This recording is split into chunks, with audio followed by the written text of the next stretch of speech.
Negotiating options that can be considered when you're dealing with a ghostwriter.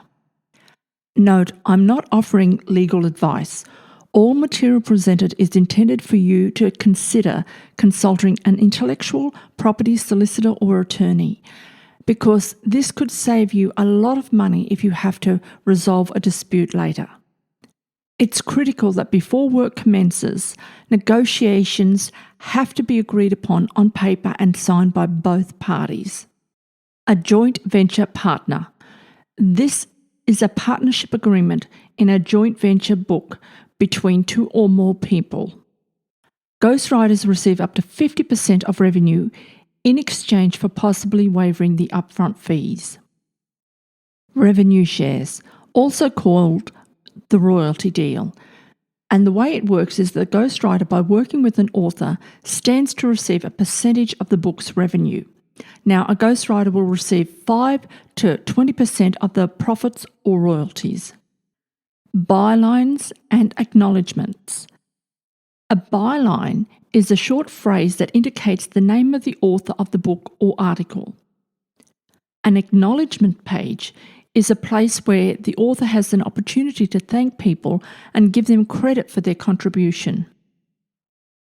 Now, there's two ways we can look at it. Some ghostwriters are asked to sign a non-disclosure or a confidentiality agreement, and they don't receive any recognition other than a thank you in the book's acknowledgement section. The others are ghostwriters that are credited as co-writers because they give a discount of 10 to 20% for the following bylines on the cover, which are in smaller font than the author's, with the words as told by or with. Rights. Author's rights is a term frequently used in connection with the laws about intellectual property.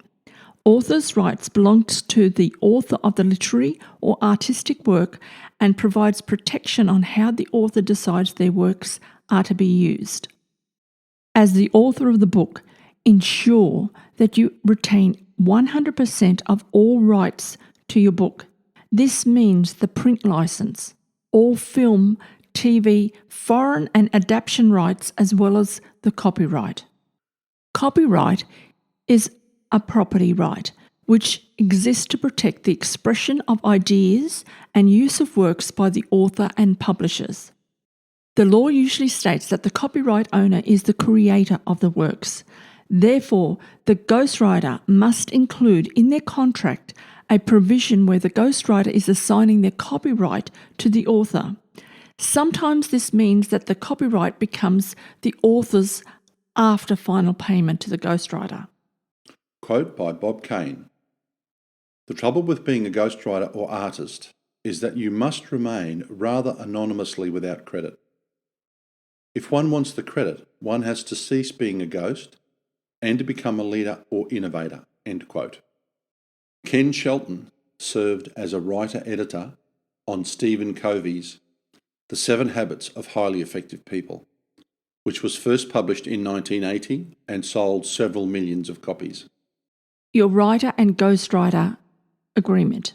Now, it's important to note that you look over your contract and agreement carefully with your lawyer before signing. The agreements should include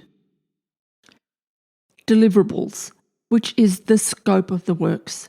This is the length, how many pages are expected, what the finished product will be composed of, how many rewrites or revisions are expected, the number of changes and edits permitted, and each person's responsibilities.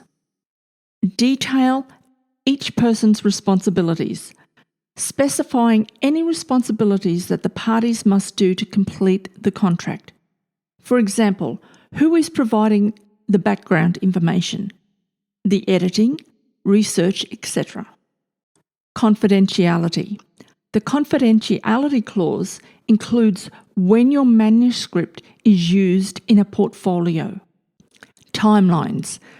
Timelines specified with a tentative deadline, which is the expected end date. Now, there may be a delay fee amount for each day after the prescribed deadline and a provision notice if the author is solely responsible for preventing the work from being completed on deadline by withholding information. A plagiarism clause. This is so that the ghostwriter will avoid using material or ideas in the book from somewhere else. The ownership and copyright and rights section.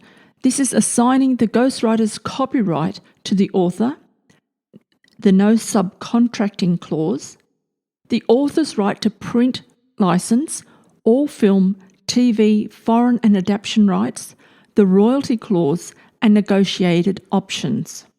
Then we have the fees, the estimate, the deposit amount, the payment parameters, how and when to make payments, whether scheduled or milestones. But whatever you do, don't pay all money up front.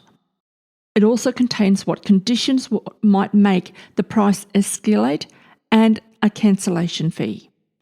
It also contains dispute clauses, how the different parties will go about resolving a dispute.